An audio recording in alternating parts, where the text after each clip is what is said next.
سلام رفقا، من کیان هستم. میخوام از این به بعد توی یوتیوب با شما در مورد کلش با هم دیگه فعالیت کنیم. شاید داخل تلگرام هم وقتی که مقداری سابسکرایبر پیدا کردیم یه دونه چنل بزنیم و یه دونه گروه بزنیم و اونجا با هم دیگه صحبت کنیم در مورد کلش و رویدادها. و خب از امروز من میخوام شروع کنم واسه شما ویدیوهای آموزشی اتک زدن و استریم‌های کلش بذارم.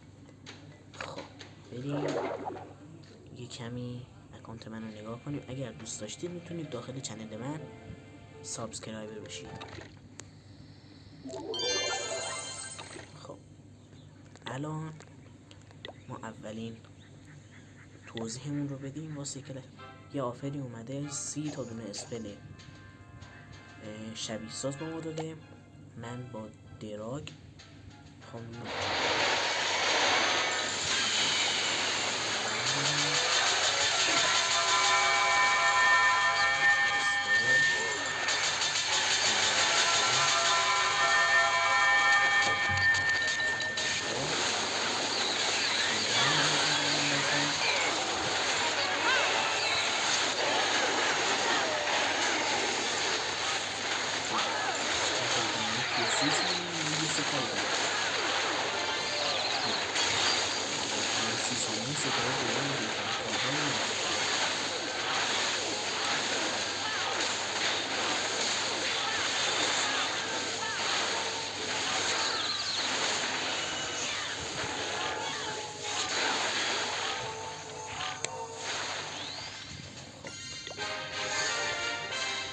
رفقا ویدیوی ما تموم شد. اگر دوست داشتید میتونید داخل چنل من سابسکرایب کنید، میتونید چنل رو سابسکرایب کنید و بیایید با من همراه باشید.